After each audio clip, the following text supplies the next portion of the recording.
Coba kita ingat-ingat betapa banyak episode hidup yang dulu terasa menyesakkan dada, namun dengan berjalannya waktu baru terasa betapa banyak hikmahnya.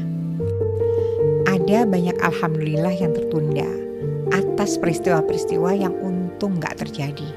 Ada banyak alhamdulillah yang tertunda atas peristiwa-peristiwa yang dulunya disesali. Percayalah, Allah lebih tahu apa yang terbaik dan Allah tidak akan pernah menzalimi hambanya. Ada hikmah di balik kekecewaan. Coba kita ingat-ingat hal-hal yang dulu pernah bikin kecewa, bikin sedih bukan kepalang di zaman dahulu kala. Banyak sekali yang sekarang terasa lebay. Atau bahkan kita bersyukur berjuta kali bahwa itu terjadi. Karena ternyata hikmah di balik peristiwa jauh lebih besar. Yang dulu nangis bombay karena sedih putus cinta, gagal usaha, luput dari berbagai harapan, sekarang baru menyadari betapa hikmahnya bisa macam-macam. Yang pernah ditolak, jangan-jangan ada hadiah terindah yang masih tersembunyi. Yang pernah gagal usaha, jangan-jangan ada pilihan lain yang lebih baik. Yang pernah kecewa berat, jangan-jangan ada bala yang Allah hindarkan. Pernah suatu ketika saya merasa kecewa berat dan sedih bukan kepalang karena usaha yang dilakukan tidak mendapatkan hasil yang diharapkan. Ketika saya ambil wudhu dan buka Quran, ternyata ayat yang saya temukan adalah asa an takrahu syai'aw wa huwa khairul lakum wa asa an tuhibbu syai'aw wa huwa syarrul lakum wallahu ya'lamu wa antum la ta'lamun. Dulu pernah kecewa dan sedih ketika tidak diterima di PMDK, penerimaan mahasiswa baru tanpa tes. Sekarang bersyukur karena kegagalan itu menjadikan saya belajar untuk gigih berusaha. Atau apa yang ditengarai oleh psikolog Angela Duckworth sebagai grit. Grit ini paling tepat diterjemahkan dalam bahasa Jawa sebagai gertu, atau kalau dalam bahasa Arab sebagai istiqomah. Grit ternyata merupakan karakter yang menentukan sukses. Namun, apa nafsul mutmainnah itu berarti harus kalem.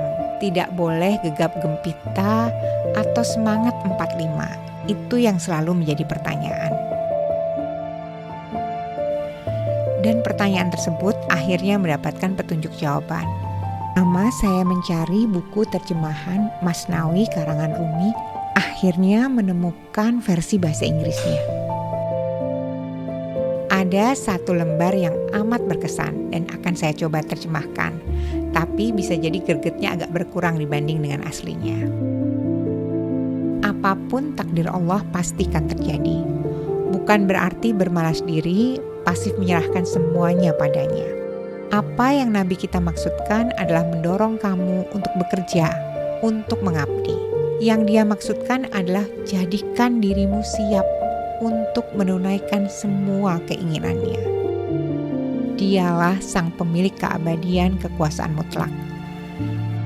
Kenapa kamu tidak menghampirinya sebagai seorang hamba dengan semangat dan gairah 100 manusia untuk memuja dan mengabdi padanya?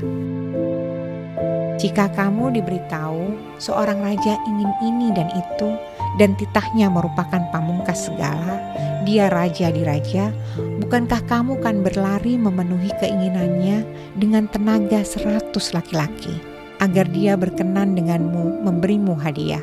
Kamu tidak akan lari dari istananya, bukan itu cara mendapatkan pertolongannya. Berpalinglah pada Tuhanmu, Dia pemilik segala kuasa. Dia yang memusnahkan musuhnya dan menyelamatkan temannya. Apa yang diinginkannya kan terjadi. Jangan menghindar darinya. Jatuhkan pilihan pada memuja dan mengabdi padanya, bukan karena kamu takut pada hukuman. Pecinta sejati mengabdi sepenuh hati dalam harap, dalam puncak kerinduan.